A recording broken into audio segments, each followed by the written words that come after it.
Ci loy dan tes ko ci kun yal kon job ga changame te loy dan ko to kon ka bible study in wale chana chok ka lesson in baro dien cherga me chana linga change pan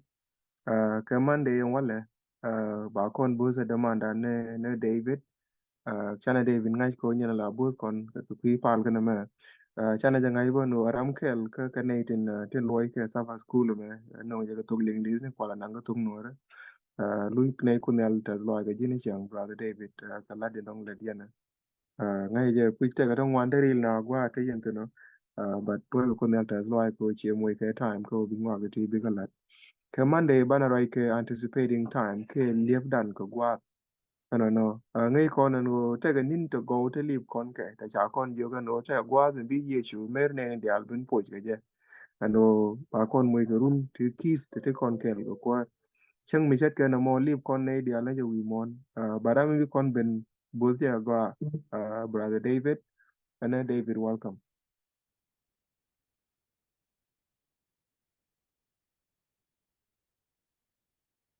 David Wah, aliak te ko kwer no kuti lo dante da long di pot ke den god ci kono nyogo chobe.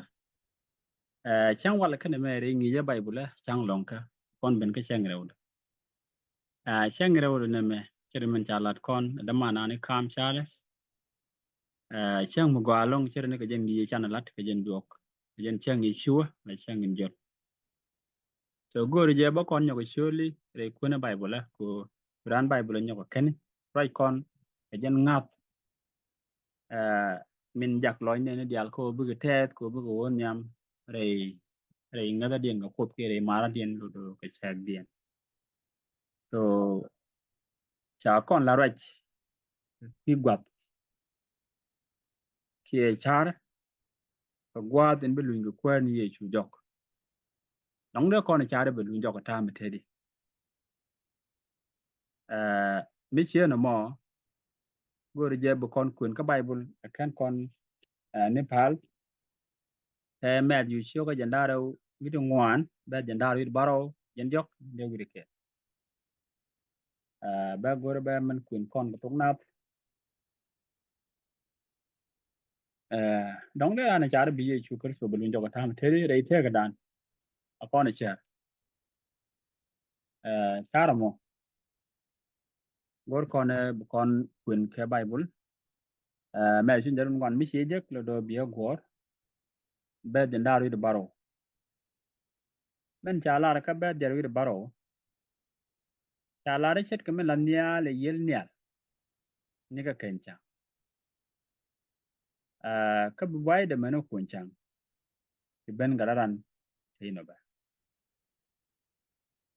mu goro bi be den dog bi kwen ta kon jo ki ejen bi nyut ben gararan chu jo nyal ka bi doro mondial par ka bi garanen bere poare nyal ka bom kana goy ponyum ngoro ko ni be jende guri kel jenne ka be jaake jakarar ke chot kang mi dit ka bi ne ga tin jamek rol ku indangwan ne ka pekel amene pekndo ikono lingi ko ne idin wane ken karai ko re ngada mada kontine la tekan ga char ko mu chalare bi yi chukar su dun jog nyok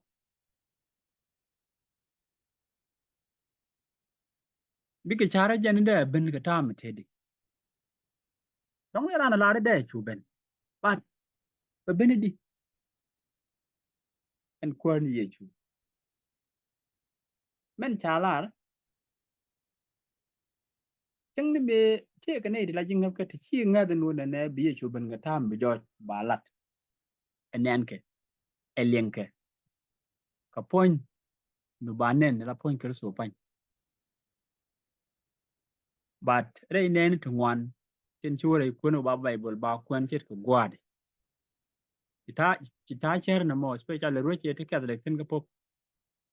te la ngan mi joy mi chet ken ma ka ta am bi ye chu lu jok je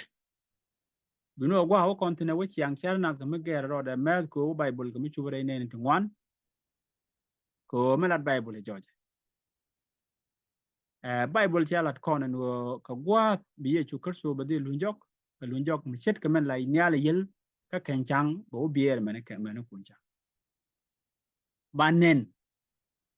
ba ben ga tam nen ke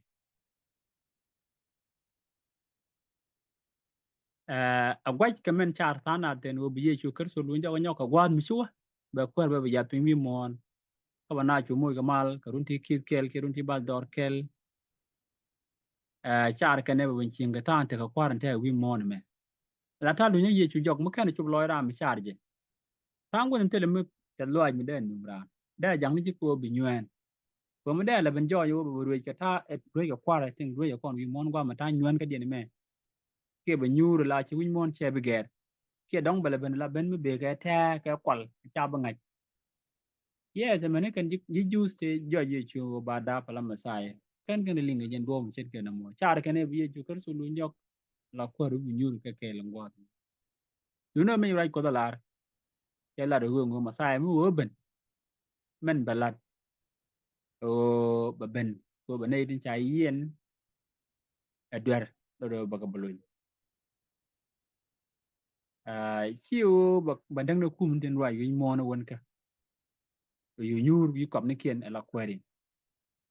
bana luñ ka debdura tin ci nayen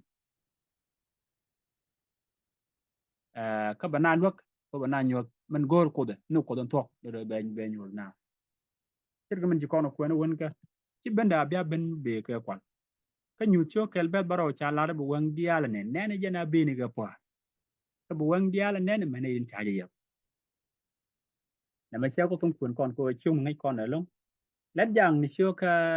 kel bet bang wan wa wel kel ba ta do lat bo ka jen pi ni je pi bani yu mo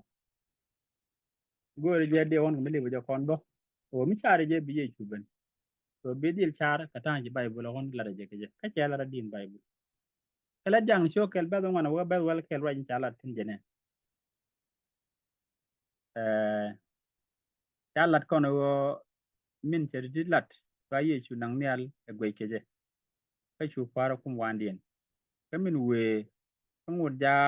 ka mi gwe ke nyal guna dang raw te te ke be ni ti bol chonge ka dien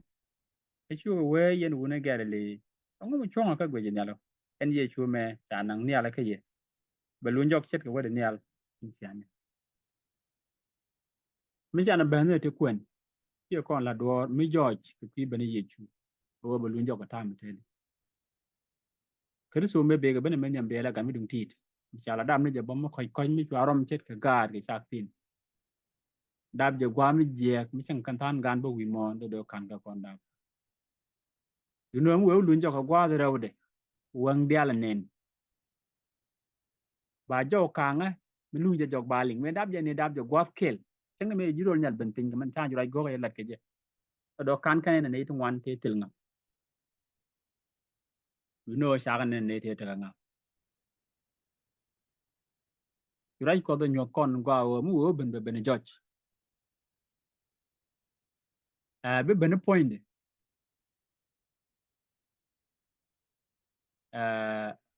mu o ben beneke le do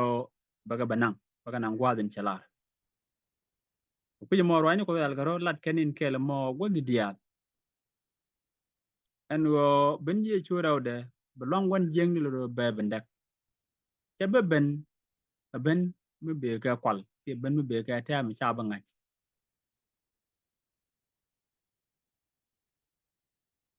ke garam kel mi chale lose waren